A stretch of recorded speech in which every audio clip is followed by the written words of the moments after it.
Bonjour, mon nom c'est Victoria Et moi, c'est Iris. et bienvenue à Une carrière, une histoire, une discussion avec Rodney Désir. Ceci est une séance d'apprentissage pour le projet Ballet Forward, qui est un projet qui rassemble environ 30 étudiants des 5 grandes écoles de ballet professionnel au Canada. C'est un projet qui nous permet d'aborder les questions sur l'équité, la réconciliation et le racisme dirigés vers les Noirs dans le monde du ballet, mais plus important aussi de trouver des moyens pour combattre ces enjeux, excusez-moi. Nous avons comme but de rendre le monde du ballet et aussi le monde des arts plus inclusif et accessible à toute la population canadienne. Donc, aujourd'hui, on a la chance et vraiment l'immense honneur de recevoir Renée Désir. Donc, Madame Désir, c'est une chorégraphe documentaire, danseuse et chef de création avec RD Création, sa propre compagnie. Elle a créé une trentaine de créations et a récemment travaillé avec Danse Danse.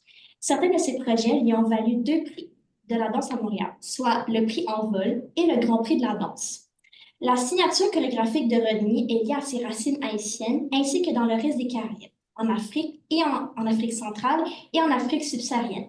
C'est un style qu'on pourrait appeler comme afro-contemporain. Rodney est une femme incroyable et inspirante et surtout vraiment engagée dans le milieu. Ceci lui a valu une reconnaissance internationale. Merci infiniment, Rodney, d'être avec nous aujourd'hui. Donc, je vais vous laisser la parole pour nous expliquer un peu votre carrière et tout. Ben, merci. Merci beaucoup pour cette présentation. C'est vraiment un bonheur d'être avec vous, à la fois parce que ben, je peux me replonger au moment où j'avais votre âge puis que je rêvais de faire carrière dans le milieu. Comment résumer ma carrière? Ben, je pense que c'est important de ramener le fait que moi, j'ai grandi puis j'ai dansé dès l'âge de 3 ans. Et ma formation première était le ballet classique. Et par la suite, ben, j'ai voulu aller dans le milieu des arts, mais bien sûr, venant d'une famille haïtienne, la compréhension et l'explication était, ben, on veut être sûr que tu vas te débrouiller dans la vie et dans les arts, peut-être que c'est pas par là que le chemin va se faire. C'était comme la conception à l'époque et donc j'ai été me chercher une formation en parallèle de ma formation que je poursuivais en danse. Ce qui veut dire que j'accomplissais 2 diplômes en même temps, un en communication marketing, puis un autre en danse à l'époque classique, mais en même temps, j'ai tourné un peu plus ma pratique vers les danses afro-contemporaines, comme vous l'avez aussi bien expliqué. Ma carrière, je le résumerais comme étant des milestones, des jalons où ce que je mesure constamment où est-ce que je suis rendue, puis à quoi moi je peux servir, puis à quoi ma danse peut servir, puis à quoi l'art peut servir. Et j'aime dire qu'aujourd'hui, ce que je fais, ben, c'est ce qu'on appelle la chorégraphie documentaire, qu'on pourra parler un peu plus longuement. C'est une méthodologie que j'ai voulu développer pour répondre à ce que je voulais, l'ambition de ce que j'avais envie de développer. Mais peut-être que dans 5 ans, la danse va me servir à réfléchir à de l'architecture. Puis peut-être que dans 10 ans, ben, ça va me servir à réfléchir au développement d'un nouveau pôle culturel. Je vois la danse comme étant comme un élément de carrière, comme un outil pour ouvrir des nouvelles portes. Donc, c'est un peu comme ça que je résumerais ma vision de ma carrière. Donc, mais comme vous l'aviez mentionné, vous avez dit que vous êtes chorégraphe documentaire. En fait, moi, je ne sais pas c'est quoi, mais est-ce que vous pouvez expliquer un peu qu'est-ce que ça veut dire? Vous avez aussi Oui, dit que vous étiez chef de création la dernière fois qu'on s'est parlé, donc c'est comme deux choses que je voudrais savoir. oui. Ben, en fait, ben déjà, ce que je peux dire, c'est que ce que je fais en ce moment, là, c'est l'équivalent de ce que je faisais quand j'avais l'âge de 7 ans. Quand j'étais jeune, je vivais à Laval, ça c'est dans une communauté à côté pour les gens qui sont dehors de Montréal, là, c'est pas très loin de la ville de Montréal. Et donc, moi, je m'intéressais tout simplement à mes voisins, aux humains, puis je voulais comprendre comment l'humain fonctionne. Donc, il y en a qui vont dire que c'est une démarche journalistique, il y en a qui vont dire que c'est une démarche anthropologique, euh, mais dans tout ça, moi, je voulais juste comprendre comment l'humain fonctionne. Puis j'ai réalisé que la danse et le fait de poser des questions quand on crée, quand on veut créer, ben, nous permet d'arriver à des fois à des hypothèses. Donc, la chorégraphie documentaire, c'est quoi? Ça se fait je pourrais résumer ça en 4 grandes étapes. J'ai une idée qui vient souvent d'un défi social. Par exemple, si je prends la situation actuellement de déportation qui a lieu aux États-Unis, ben c'est un fléau, c'est un chaos, puis ça soulève beaucoup de points d'interrogation et d'injustice puis d'iniquité dans le monde. Donc, moi, par rapport à ça, j'ai le choix de me fâcher derrière mon écran ou de me dire, et si j'interviewais différents types de pensées pour mieux comprendre qu'est-ce qui se passe, puis peut-être que mon art pourrait réussir euh, à amener une vision, hein, une hypothèse par rapport à qu'est-ce qui se passe. Donc, je commence par faire des entrevues. Fait que j'ai ma question, qu'est-ce qui me dérange, qu'est-ce qui me donne mal au ventre, puis qu'est-ce qui fait en sorte que j'ai envie de crier, puis d'hurler, puis que je trouve injuste.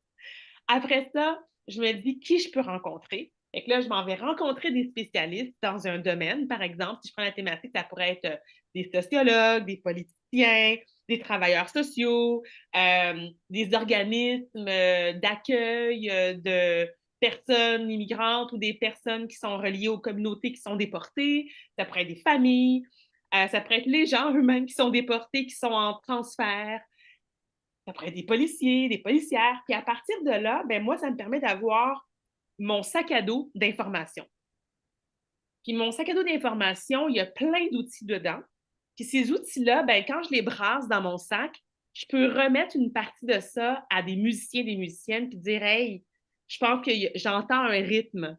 Puis ce rythme-là, ben, je pense que ça pourrait m'emmener vers tel genre de gestuels, des gestuels plus circulaires ou des gestuels plus de poids, de physicalité, d'aplomb, des mouvements plus tranchants, parce que quelqu'un m'a dit ça va vite, je suis déroutée. Donc, l'image que j'ai de ces mots-là, c'est tranchant, physicalité, poids, taux de voltige, euh, écoulement par terre. Bref.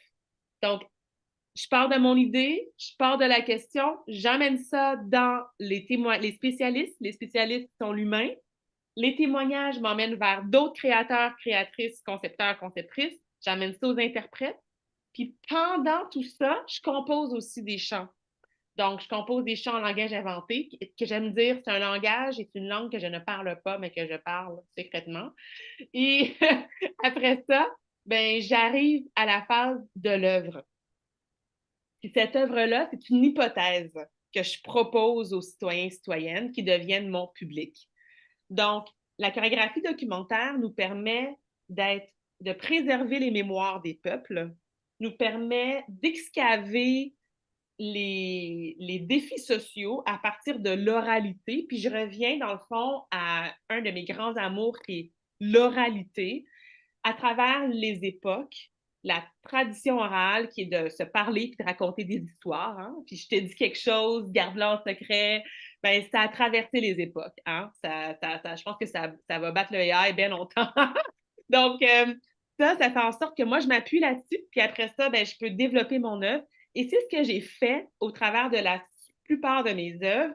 Donc, ça m'a amené à me connecter avec des spécialistes scientifiques en sciences sociales, anthropologie, histoire, ethnomusicologie, ethnologie, j'en passe, à me connecter à des spécialistes en environnement par rapport au changement climatique pour mon œuvre Monday. Ça m'a amené à me connecter à des spécialistes, ben, comme en ce moment, ça va être la théologie, thanatologie, astrophysique. Donc là, ça, comment est-ce que le corps le déploie en chorégraphie documentaire? Ben, c'est d'être à l'écoute, puis d'essayer de mettre son corps à disposition avec son savoir. C'est tout ce que je peux dire. Donc, voilà. Là, j'ai parlé beaucoup, mais en gros, c'est ça la chorégraphie documentaire. Je ne sais pas si c'est clair. Hein? Ben, vous avez fait, j'ai vu des vidéos, vous avez fait une chorégraphie sur le cœur.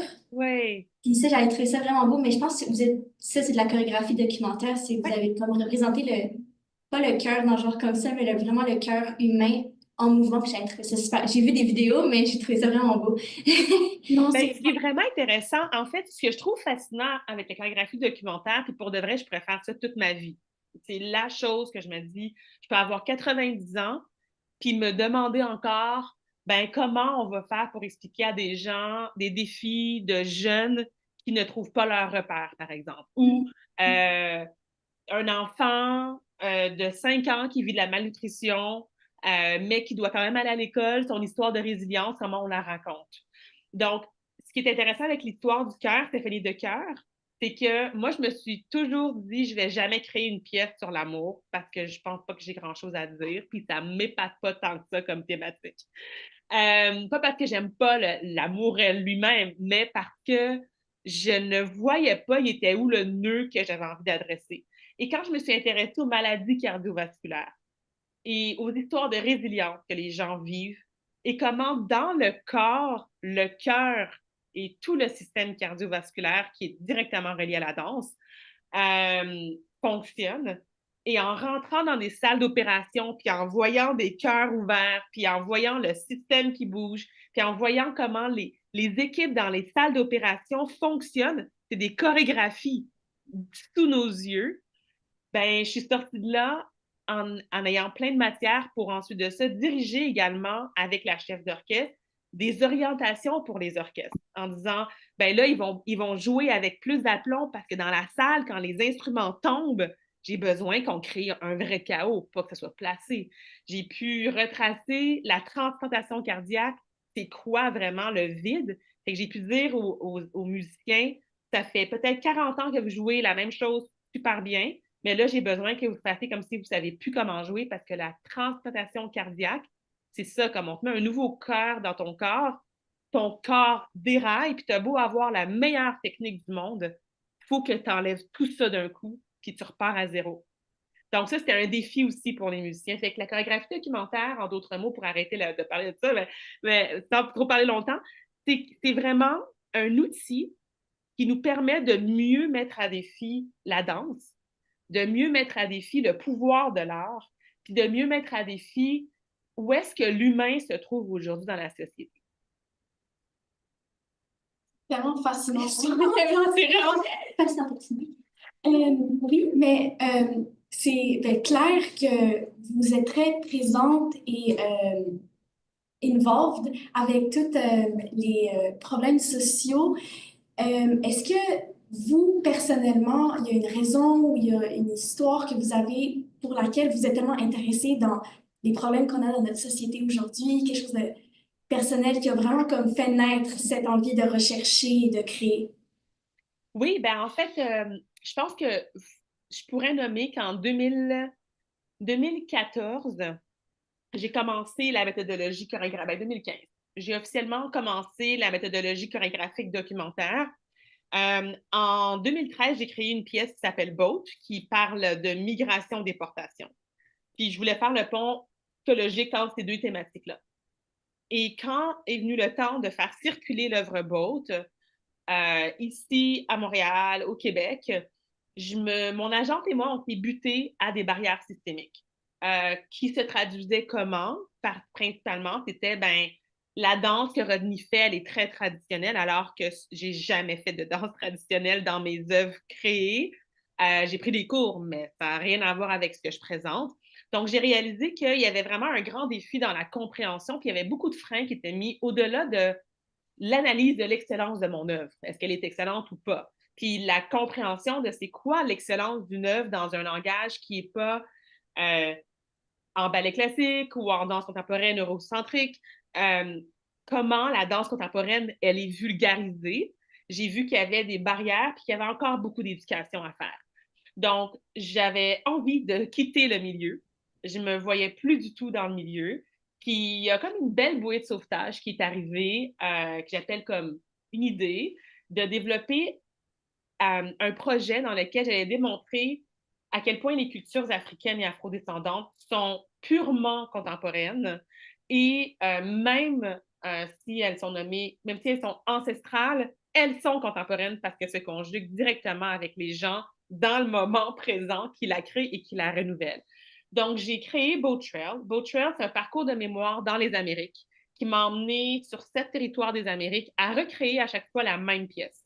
Puis quand je dis recréer, c'est que j'ai l'œuvre Boat, il y a comme les muses sur scène, il y a mon corps, il y a un musicien, puis il y a 3 boîtes de bois. Donc, ces 3 boîtes de bois m'ont suivi en Martinique, en Haïti, au Brésil, en Nouvelle-Orléans, au Mexique, à Halifax, puis Tiohtià:ke, Montréal. Et donc, j'ai pris la même œuvre, puis je me suis dit, et si je me donnais 30 jours pour la recréer de A à Z avec les musiciens et musiciennes locaux. Puis en même temps, je connais pas les musiciens et musiciennes. Je ne sais pas si on va s'entendre. On parle même pas les mêmes langues. Je parlais pas portugais. J'ai baragouiné quelque chose pour essayer de dire est-ce qu'on peut développer ça? Voici mon idée au Brésil. Puis il me disait Rodney, on sait pas quelle langue que tu parles. Là, on a un show dans 2 semaines, puis on comprend pas. Mais de part ta gestuelle, là, je pense qu'on se comprend. Donc, la danse m'a ouvert des portes finalement à parler des langues que je parle pas, puis à réussir à créer. Puis au bout de 30 jours, ben, je présentais dans un lieu de mémoire mon œuvre. Et l'œuvre Boat qui est créée dans chacun des pays va jamais circuler. Pas de ma vie, pas de ma mort. C'est déjà dans mon testament. Ça peut pas circuler. La seule œuvre qui peut circuler, c'est Boat Trail Retrospect, qui est l'œuvre, en fait, où le territoire, c'est mon corps. Et donc, en retraçant la mémoire et l'histoire des peuples afro-descendants dans les Amériques, ben, j'ai effectué des entrevues avec des spécialistes sur chacun des territoires. Puis là, j'ai réalisé que, hey, c'est vraiment tripant. C'était dur de faire le boat trail, mais il y a quelque chose de beau, de croustillant dans le fait de rencontrer des gens, puis de rentrer directement en studio, puis de créer à partir de ces témoignages-là, et non pas de plonger dans des livres d'histoire qui, encore une fois, l'histoire est mal racontée dans les livres d'histoire sur les questions africaines et afrodescendantes. Du moins, elle est en train d'être réécrite, mais elle a malheureusement été mal écrite. Donc, qu'est-ce qui me pousse aujourd'hui à continuer la chorégraphie documentaire? Ben, parce que je vois que c'est un outil de changement social, possible de changement social. Qu'est-ce qui me pousse à créer face aux injustices? Ben moi, j'ai grandi dans une famille où la question du droit était discutée à la table à manger. Puis que mes parents sont venus au Québec durant l'époque de Duvalier père. Donc, c'est sûr que la radio haïtienne et la radio québécoise et la télévision américaine étaient ouvertes en même temps chez moi. J'entendais les défis d'un peu partout et mes parents nous emmenaient à parler avec aplomb des défis puis à essayer de les résoudre à la table. C'est comme si on prenait l'enjeu de la Colombie puis on se disait « Ah, on n'est pas d'accord, qu'est-ce qui se passe? » Puis là, on débattait à table. Donc, j'ai été entraînée à réfléchir à comment, en tant qu'être humain, on a un rôle dans les décisions qu'on prend, mais également à être au fait des inéquités sociales, que ce soit au niveau de la hausse flagrante de l'itinérance et de profils de gens qui habituellement n'étaient pas reconnus comme étant des personnes itinérantes, mais qui du jour au lendemain, en raison de la situation des logements, se retrouvent dans cette iniquité. Donc, pour moi, ben, je repère rapidement les situations d'inéquité quand elles sont nommées, mais quand elles ne sont pas nommées aussi. Et je me suis toujours dit que l'art est une arme extrêmement puissante et que si je fais usage de cette arme-là, il faut que ça soit pour faire chavirer quelque chose qui a le même poids. Ça, c'est ma devise à moi. Ça ne veut pas dire que je ne vais pas être amenée à créer des œuvres pour le plaisir, mais je veux qu'il y ait une cause à laquelle je réponds. Ça, pour moi, c'est mon acte. Je peux la poser. Donc là, on va comme un peu changer de sujet si ça vous dérange pas. Ben oui, Parce c'est qu'en parfait. fait, Ballet Forward, c'est basé sur le racisme anti-noir. Donc, le but du projet, c'est d'ouvrir les mentalités et tout. Puis, je voulais savoir si le ballet, tu sais, étant créé en Europe sur des bases conservatrices et traditionnelles il y a longtemps, c'est qu'un art qui peut discriminer puis exclure beaucoup de communautés. Puis est-ce que le racisme est quelque chose, si vous êtes à l'aise d'en parler, vous êtes quelque chose que vous avez déjà senti ou vous avez déjà vécu encore et toujours dans le milieu et avant aussi, bien sûr. Ben, je pense que la base, il y a beaucoup de layers là-dedans. Ce qu'il faut se rappeler, c'est que le corps est un des instruments les plus magnifiques pour se rallier et un des instruments les plus drastiques et épouvantables pour nous discriminer. Et étant dans un milieu, donc la danse, où ce que le corps, c'est l'outil principal, malheureusement, que ce soit en ballet ou dans d'autres formes, il y a le regard et la perception qui deviennent un outil de mesure. Donc, qu'est-ce que je perçois de la capacité d'un corps avant même qu'il bouge? Est-ce que je sens qu'il rentre dans les catégories que ma pratique défend ou ma pratique dicte? Je prends un exemple. Quand j'avais 11 ans, j'avais passé plusieurs auditions parce que je voulais rentrer dans un profil, programme études, dans études. Donc, à l'époque, il y avait donc, dans votre école, qui auparavant, mon Dieu, quel nom ça portait, l'école Pense. supérieure. Non, il y avait un autre nom. Je vais trouver je vais trouver le nom. Mais il me semble qu'il y avait le titre École supérieure de... Ah, j'ai retrouvé. En tout cas, il y avait comme un titre affilié. Bref, cette école, j'avais appliqué, comme la plupart des jeunes filles qui appliquaient de Pierre-Laporte, on était surtout des filles. Puis, j'avais appliqué aussi à l'école Pierre-Laporte. Et quand j'ai reçu, c'est sûr que je voulais faire partie de la première école à laquelle j'avais appliqué, quand j'ai reçu ma lettre de refus ne me disait pas juste que j'avais eu un refus, elle analysait mon corps selon des stéréotypes de qu'est-ce que le ballet devrait avoir. Et donc, pour de vrai, je pense que j'aurais dû garder ma lettre. Elle décortiquait mes muscles, que mes muscles de jambes étaient trop larges par rapport à l'esthétisme qui était souhaité, que mes rondeurs ne répondaient pas au code esthétique. C'était mais d'une horreur ce que j'avais reçu. Et je suis convaincue qu'aujourd'hui, c'est pas le genre de lettre qu'on envoie parce que les époques ont évolué et qu'il y a beaucoup d'éducation qui a été faite. Mais cette lettre, quand je l'ai ouverte, moi, j'attends la poste, je vois le facteur qui arrive, j'ouvre ma lettre, je suis comme toute excitée, puis c'est une chape de plomb qui est en train de sculpter d'une nouvelle façon qu'est-ce que moi je devrais avoir comme corps. C'est comme si on disait aux jeunes personnes qui veulent devenir danseurs ou danseuses, prends un magazine, regarde ce corps-là, puis rentre ton corps dedans. Mais si tu ne fites pas, ben, you're out. Et étant dans un milieu où ce que l'excellence, mais surtout, je dirais l'exigence, l'acharnement, qui peut être positif, là, à vouloir atteindre une perfection, à se surdépasser. Quand tu es très jeune puis que tu as déjà été entraîné à ça, quand tu reçois une lettre comme ça, ce que ça dit, c'est ben, va sculpter ton corps autrement. Tu ne corresponds pas au code culturel qu'on veut dans le ballet. C'est même pas une question de hauteur ou autre, c'est vraiment ton corps, ben, il va jamais fitter. Et je me rappelle avoir été en miette à ce moment-là. Puis heureusement qu'il y avait Pierre Laporte qui faisait ses auditions pas très loin après, puis que j'ai été sélectionnée. Mais je me rappelle encore être assise pendant mon camp d'été avec les autres personnes de ma classe, puis qu'on se racontait ce qu'on avait reçu de cette école-là comme lettre. Donc, ça, je considère que c'était, oui, des actes de discrimination sélective de par la physionomie culturelle que je portais et non pas son accomplissement en termes de gestuelle, d'excellence, son background d'apprentissage du ballet classique. C'était pas sur un outil de mesure comparable par rapport à l'expérience d'apprentissage. C'était basé purement sur de l'esthétique. Et ça, pour moi, ça a été un des grands freins que j'ai vus parce que je ne me voyais pas alors que j'étais bien souvent la seule personne noire dans mes classes.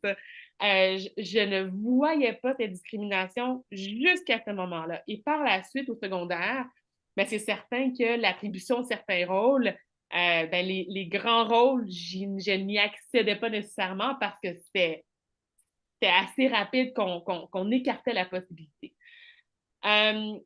Qui était aussi chavirant, malheureusement, en ballet, c'est que ben, souvent ton corps, dans le corps de ballet, là, on te le dit pas, mais des fois, ça peut être sournois. Si on te prend et qu'on te dit, ben, Rodney, va au bout. Va au bout. Là, tu te dis, ben, première œuvre, je vais au bout. Deuxième œuvre, je vais au bout. Troisième œuvre, je vais au bout. Là, toutes les œuvres, je me mets toujours au bout. Dans toutes les photos que je regarde, je suis toujours mis au bout. Qu'est-ce que je viens déranger dans le corps de ballet? Est-ce que c'est parce que je viens débalancer la photo ou est-ce que c'est vraiment parce que mon rôle devrait être à droite tout le temps? Et ça, on peut le voir facilement sur même des photos officielles de d'autres domaines. Donc, pour moi, c'était comme la chose qui venait tout le temps me soulever un questionnement, notamment en ballet. La question sur l'ouverture, ben, j'ai eu des conversations aussi, l'ouverture dans le corps. Ah, mais tu sais, dans le fond, c'est correct, tu peux juste à ce niveau-là. Puis je me disais, mais non, je peux travailler mon extension, c'est pas que je peux pas. Donc, ce sont des petites semences d'informations qui, pendant que le piano joue, puis qu'on entend N1, N2, puis que respirant ton ventre, etc., que cette information aussi vient se placer au même moment qu'un ajustement de posture. Et ce qui se passe, c'est que c'est sournois, mais ça vient malheureusement sculpter qu'est-ce que toi, tu as comme perception de ton corps. Puis là, tu veux faire plus que la personne devant toi puis en arrière de toi dans l'exercice de la barre, par exemple. Donc, ça, ce sont des petites choses qui font en sorte que, ben, comme d'autres personnes dans ma classe qui ont passé par là, ben, j'ai toujours fait plus. Puis même quand les classes terminaient, je restais en classe, puis je faisais plus pour pouvoir répondre non seulement à la note qui a été donnée dans la classe pour tout le monde, répondre à mes propres notes à moi, puis faire mieux parce qu'il faut que je fasse mieux. Donc, ce que ça amène, c'est que tu n'es jamais à ta place. Et je me rappellerai toujours, j'ai eu une professeure un jour, Marie-Rose Chama, à qui je parle encore, qui est venue me voir un jour et qui m'a dit, Rodney, il faut que je te raconte qu'est-ce que tu risques de vivre. Et cette femme est d'origine libanaise. Puis elle m'a pris à part, puis elle m'a dit, là, tu vas vivre des barrières. Tu vas vivre du racisme dans le milieu. Puis il y a différents marchés. Puis là, tu vas rentrer dans des auditions bientôt. Puis je veux juste te préparer tout de suite. Et cette femme-là, pour moi, je comprenais pas à l'époque. Je me disais, pourquoi elle me dit ça? Mais non, je suis correcte. Mais elle me préparait à qu'est-ce que le ballet me présentait. Et qu'est-ce qu'on ne me disait pas à haute voix, mais elle a eu le courage de me le dire très clairement. Et c'est par la suite que, justement, j'ai choisi d'autres formes artistiques parce que moi, ça répondait vraiment à ce que je voulais. Mais c'est certain que se faire dire, ben là, quand tu montes sur les pointes, ah ben non, t'as pas une ligne parfaite parce que, ben on le sait, ton corps est fait différent. Puis ce sont des petits ajustements, mais comme on sait que dans le ballet ou la danse, c'est des constants ajustements qu'on veut tout le temps être tellement sur la ligne en perfection avec l'ensemble, puis vraiment faire un grand corps ou être soliste, tu sais, ben ça fait en sorte on est mis à l'écart. Donc, donc voilà, ça c'est une longue histoire, mais que je peux en raconter plein d'autres comme ça aussi. Ben, après d'avoir tout partagé avec nous ça, j'ai une question et une question aussi qui vient de mes pères. Pour les gens qui sont, je ne sais pas si dans la même situation, mais qui partagent un sentiment de rage ou de tristesse ou de ben, sentir qu'ils ne vont jamais être à leur place, avez-vous des avis, que ce soit, ouais, Des, Mhm. des conseils. des conseils comme, je sais pas si c'est plus dans le genre personnel ou essayer de, comme vous avez dit, comprendre le monde de la danse. Mais oui, juste des conseils à partager. Tu sais, je pense que la colère, elle est valable dans ces moments-là. Puis souvent, on va vouloir, parce qu'on apprend à être tu sais, je pense que dans le ballet, moi, c'est qu'est-ce que ça m'a appris, entre autres. Puis après ça, dans d'autres formes, j'ai appris autre chose. Mais, tu sais, la retenue, la politesse, tu sais, on dit pas trop, on monte pas trop, monte pas, tu sais. Euh, S'éduquer, c'est la meilleure des choses. Faut s'éduquer. S'éduquer, parler avec différentes générations. Moi, j'ai parlé avec, puis je parle encore, j'ai encore des mentors. Puis j'arrêterai jamais d'avoir des mentors. Puis oser cogner à la porte d'une personne que tu sais même pas que cette personne-là a peut-être eu ce vécu-là, mais te dire, hey, toi, là, comme il y a 10 ans, puis il y a 20 ans, puis il y a 30 ans, est-ce que ça se pourrait tu aurais vécu ça? Puis est-ce que tu pourrais m'en parler? Euh, Partager, ne jamais douter de son instinct. Tu le sais quand c'est une discrimination, il n'y a pas 10 millions de chemins, là. Et souvent, on se fait dire, ben non, voyons donc, t'exagères. Et moi, ce que j'ai appris, c'est quand ton petit instinct te dit que c'est une discrimination, disons que 95% du temps, c'est ça. Il y a peut-être eu un 5% où je me suis dit, ah ouais, j'avoue que ça, peut-être que j'ai été un peu vite sur la chose. Mais le fondement d'une discrimination, surtout sournoise, sournoise étant, on ne te le dit pas dans ton visage, on ne te le dit pas directement, mais ce sont dans les actions que tu t'en rends compte. Ça peut être à la fois sur s'asseoir à une table ou s'asseoir quelque part, puis whoop, la place se comble, puis tu n'as plus de place, donc là, tu ne sais plus trop te placer. Ça peut être dans l'attribution de certains rôles. Puis moi, ce que j'ai appris, c'est de confronter intelligemment. Puis c'est pas toujours facile, puis c'est pas encore facile de le faire. Mais la conversation, une fois que tu t'es affirmé, est souvent un outil redoutable. Et d'oser questionner sans chercher de réponse, oser questionner l'adversaire, je dirais, ou oser questionner la personne ou les contextes. Puis quand c'est une situation collective, parce que ça arrive aussi, que ce soit collectif, malheureusement, euh, ben c'est de faire stop sur le temps puis de dire on a besoin de se parler. Puis là, vous avez besoin d'ouvrir vos oreilles, vous serez vraiment pas content là, de ce que je vais dire là. Mais il va falloir qu'on fasse un miroir de la situation. Puis vous aimerez peut-être pas mon miroir, puis vous serez peut-être pas content ni même d'accord avec mon miroir, mais j'attends pas une réponse de vous aujourd'hui. Je vous demande juste de comprendre qu'il y a peut-être un miroir quelconque. Puis c'est de prendre son courage puis de le présenter. Puis des fois, ça fait son chemin pour les personnes. Il y a vraiment de magnifiques histoires j'appellerais ça de réconciliation, de rencontres, de respect, d'excuses qui sont faites. Et ça, j'y crois. L'être humain, tout comme les autres espèces, est amené à s'adapter et est amené à évoluer. On n'est pas contraire aux autres espèces. Après ça, il y a du monde qui sont dupes et sont dupes. Bon. Mais tant que les choses se font dans le respect, puis des fois, c'est bon de laisser passer du temps. Et moi, j'ai laissé passer sur certaines choses et je restais sans dire un mot pendant plusieurs années, pas parce que je ne voulais pas dire mot, pas parce que je dis pas mot devant les gens que je ne fais rien en arrière.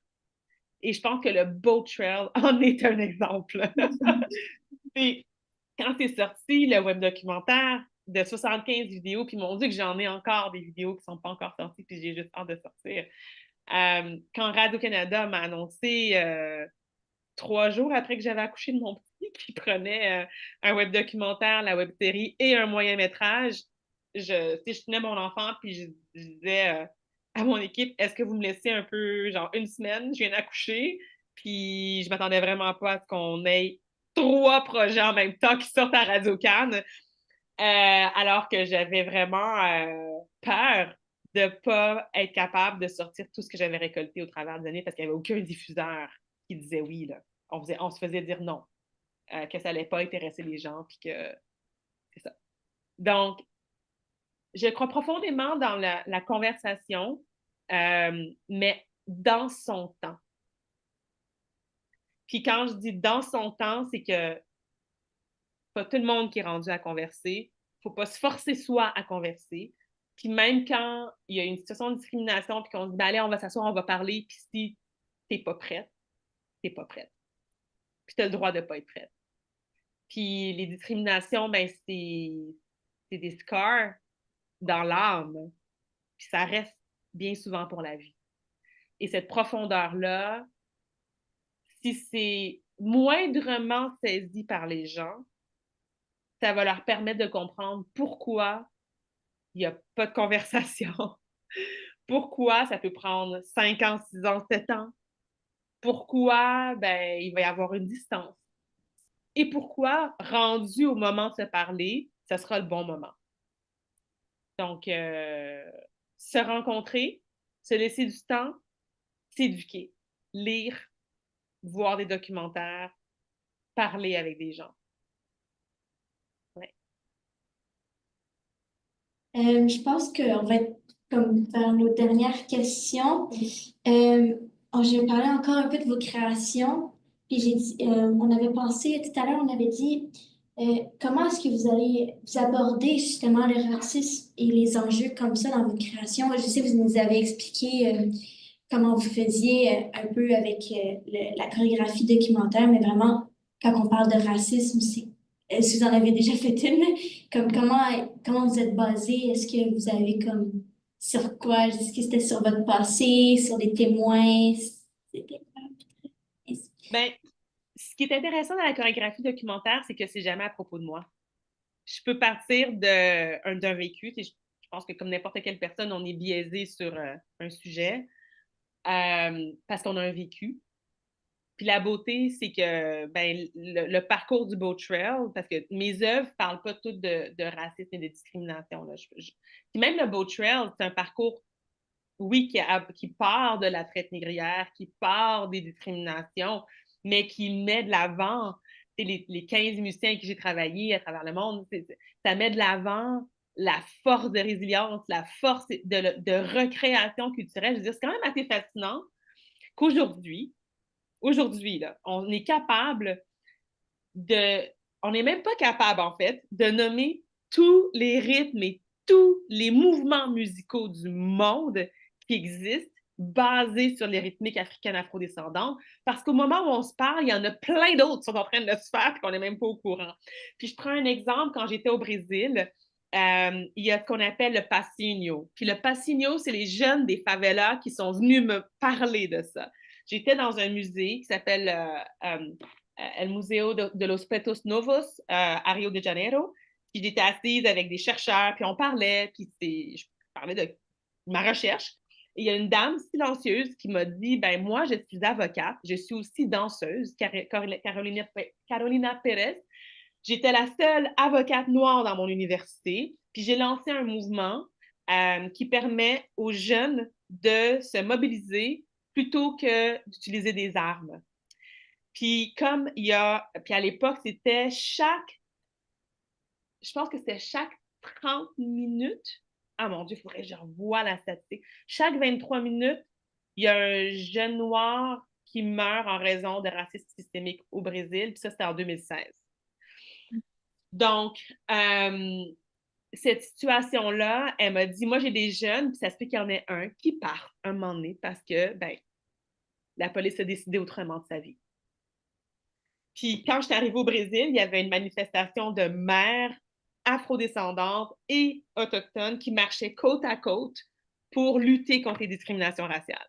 Fait que quand on dit parler de racisme dans ses œuvres, pour moi, c'est plutôt de donner voix à ces femmes qui ont marché dans la rue, de donner voix à ces jeunes qui m'ont parlé du passinho puis qui me disent, nous, on danse ça pieds nus dans la favela pour dire qu'on existe encore. Puis comment je leur ai donné voix dans l'œuvre, ben, j'étais tellement en larmes quand ils m'ont raconté leurs histoires que moi, normalement, c'est un solo, puis je leur ai dit, je peux pas danser un solo. Je peux pas. Ça serait ne pas vous écouter. Fait qu'à la moitié de mon œuvre, quand je vais ouvrir mon message, parce que j'ouvre toujours un message dans mon œuvre, ben, j'ai besoin que vous débarquiez de l'audience, puis que vous veniez sur scène, puis vous dansez, faites ce que vous voulez. On n'est pas dans quelque chose d'excellence, perfection. On est dans l'excellence de dire aux gens que vous existez, puis ça se peut que vous ne soyez plus là. J'aimerais ça que vous veniez prendre parole dans mon œuvre, puis vous en faites ce que vous voulez, ça vous appartient. Donc, pour moi, c'est ainsi que je parle, c'est ainsi que je donne voix parce que je fais des ponts avec des réalités. Puis ces jeunes-là, on s'est reparlé, puis ils avaient les larmes aux yeux, puis ils me disaient, Rodney, t'as compris notre réalité, t'as compris ce qu'on vit. Puis pour moi, je suis contente parce que j'ai pu montrer aux gens que j'existe, mais on n'est pas dans applaudir une œuvre parce qu'elle est belle ou pas. On est dans des questions de vie ou de mort.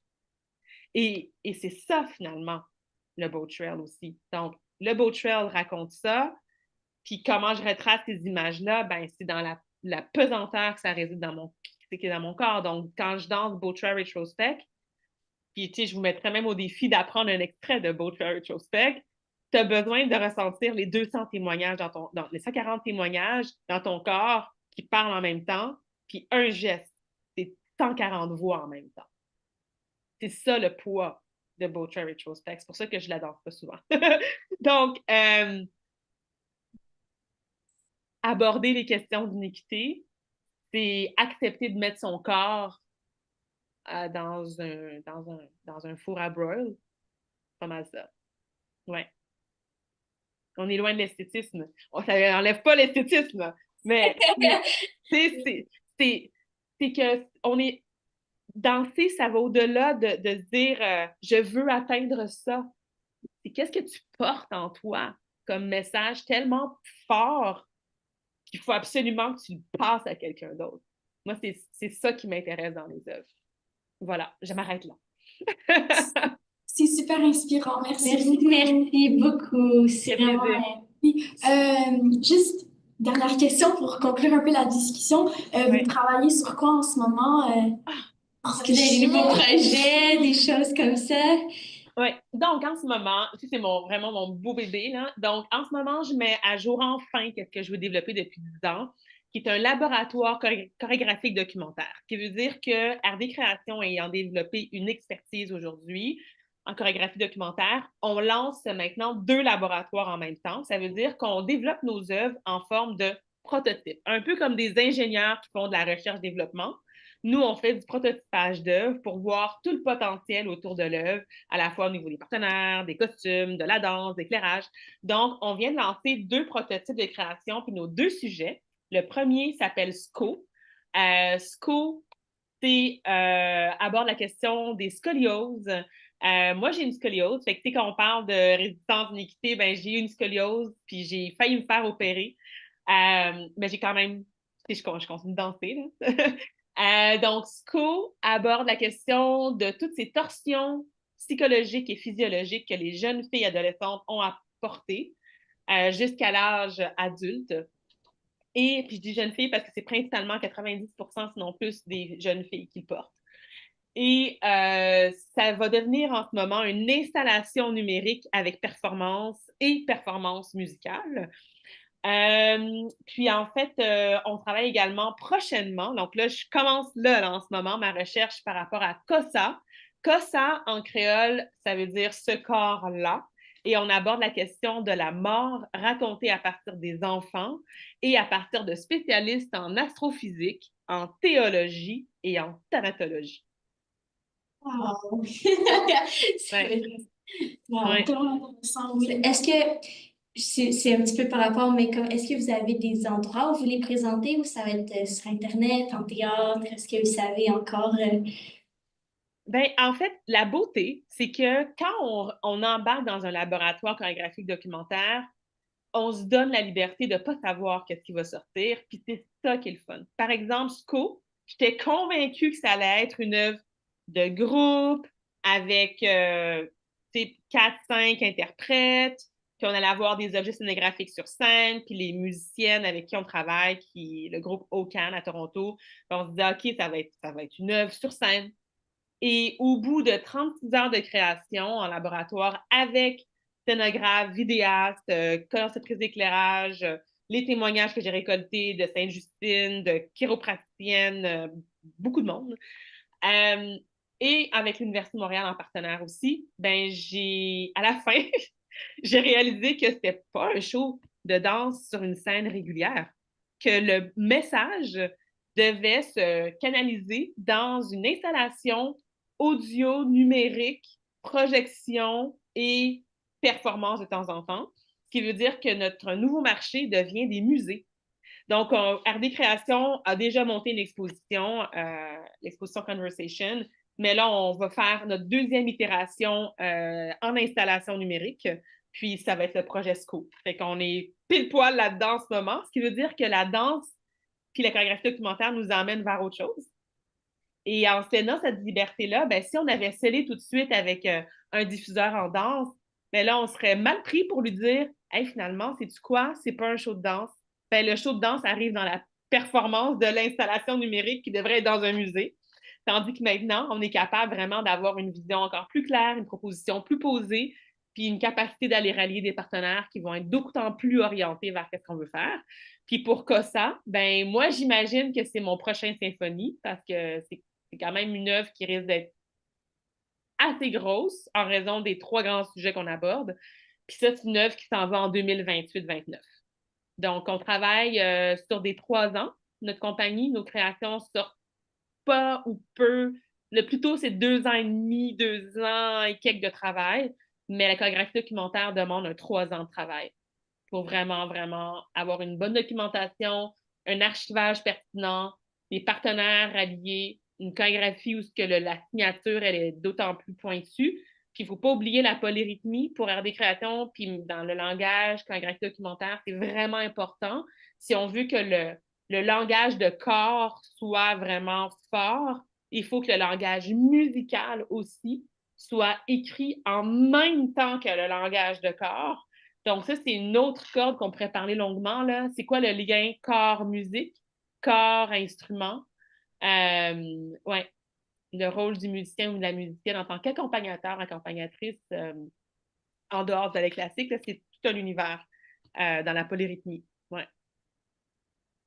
Super inspirant. C'est vraiment inspirant. Puis merci beaucoup de nous avoir donné de votre temps Pour discuter. pour discuter comme ça. C'est vraiment intéressant.